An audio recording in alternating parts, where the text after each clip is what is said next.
Good Monday morning, and thanks for joining us here on Kare 11 News Now. I'm Alicia Lewis. We've been following breaking news this morning from the St. Paul downtown airport. Crews have been out there the last few hours responding to an aircraft emergency. According to FlightAware, the plane took off from the downtown St. Paul airport, circled, then landed back at the same airport around 2 o'clock this morning. Our crews on scene seeing flashing lights and 2 tow trucks arriving on the runway. Officials have not said what happened. We're going to be tracking this story all day long, so make sure you stick with Kare 11 Plus for the very latest. Spring Lake Park schools say that more updates are coming after a ransomware attack forced schools to close today. The district says technology team caught someone accessing its systems and immediately shut everything down. Right now, the district says that they're working with cybersecurity experts and law enforcement. We're going to continue to follow the story and bring you updates on air and at kare11.com. Right now, part of Highway 280 is shut down for construction. The closure started in the last few hours. Roger Russo's live with a closer look at the project and how drivers are reacting this morning. Traffic is humming to life out here by Highway 280. You can see the road is closed. We're seeing a lot of traffic kind of driving by here on this one way. But again, traffic is closed on the northbound side of this highway until late August. And on April 29th, the southbound side is going to follow suit. And along with it, there's going to come some ramp and lane closures along the construction route. And for a project that's going to last late into the summer, some drivers we spoke to say the work is badly needed. I can see why they're doing it, especially like as you come off of 35W South onto 280. That whole ramp is really bad. Here's a closer look at the detours. It involves a loop using I-35, I-94 and Highway 36. And when all is said and done, there's going to be some new drainage, new guardrails, and resurfaced pavement. Now, MnDOT says the plan is to reopen the highway in time for the state fair, but their website outlines a 2028 portion of the project, including a lot of bridge repairs and sidewalk upgrades. So folks who drive on 280 can expect there's going to be some manner of construction for years, not months. Back to you. Audrey, thank you. Well, happening this morning, DFL Congresswoman Angie Craig will speak out pushing for medical care for a woman in ICE detention. Now, Craig says Andrea Pedro Francisco has been dealing with an untreated ovarian cyst for nearly a month. She was supposed to have surgery in February, but instead she was moved to a detention center in Texas. Since then, Craig says she hasn't received adequate medical care and her request to be released was denied. Right now, the U.S. Navy is starting to block Iranian oil shipments from passing through the Strait of Hormuz. President Trump previously threatened to block all traffic coming through, but U.S. Central Command said it would not stop ships moving between non-Iranian ports. That as face-to-face U.S.-Iran negotiations ended without a peace deal, with both sides saying significant differences remain. NBC's Alice Barr has the latest from Washington. Hi there. President Trump said he didn't care about new peace talks after the first round broke down, and now this new blockade risks escalating the conflict again.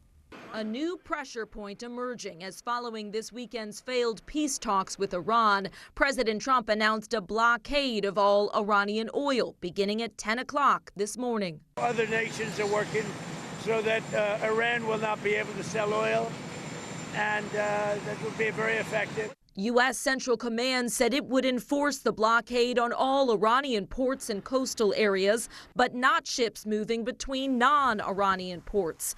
Iran's armed forces warned they would consider warships approaching the Strait of Hormuz as a violation of the 2-week ceasefire.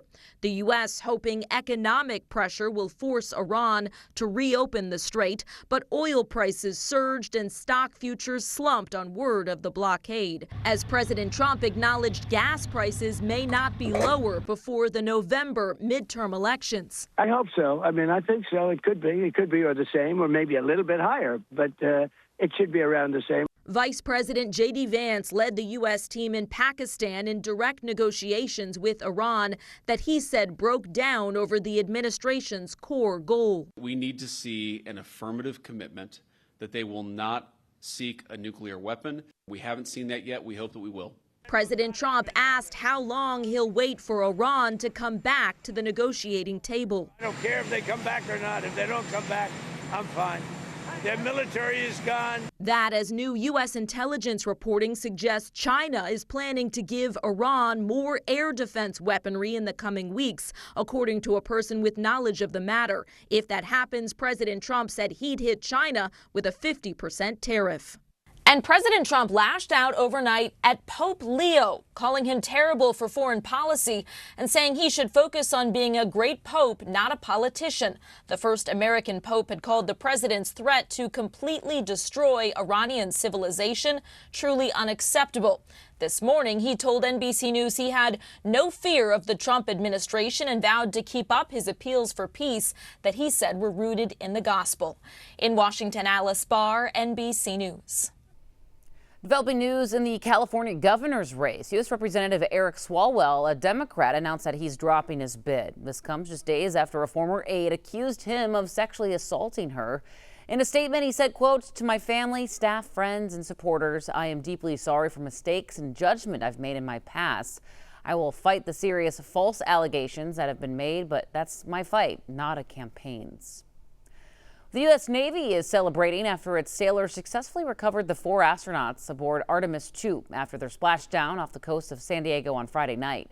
It took sailors hours to safely bring the Orion capsule aboard the USS John P. Murtha. The ship returned to base where crews got a chance to closely inspect the capsule. It's an amazing feeling.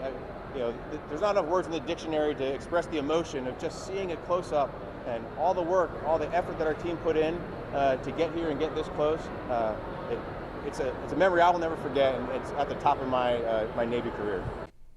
Pretty cool. Navy officials say their sailors had been training for this mission for over a year, now working with NASA and other teams.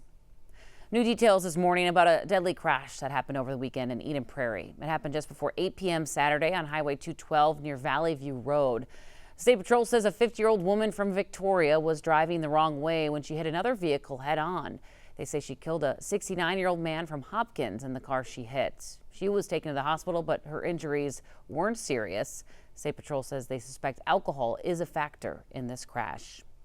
If you live in St. Paul, listen up. Spring street sweepings expected to begin today, weather, of course, permitting. Over the next 4 to 6 weeks, crews are going to be cleaning residential streets to keep leaves and trash from clogging up storm drains and polluting our lakes. No parking signs are going to be posted 24 to 48 hours in advance. And if you see those signs, you got to move your car. Over Minneapolis, street sweeping begins next Tuesday.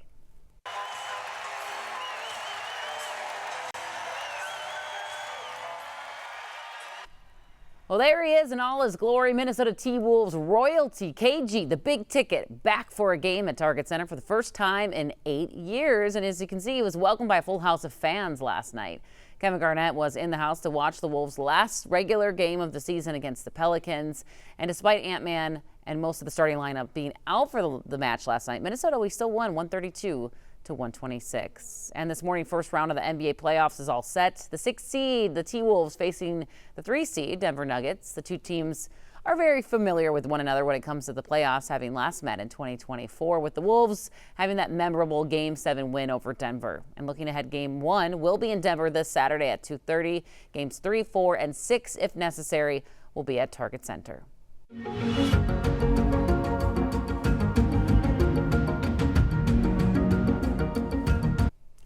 In today's communities, that Kare Cottage Grove dad is getting a new lease on life, and it's all because of a drawing that his daughter made.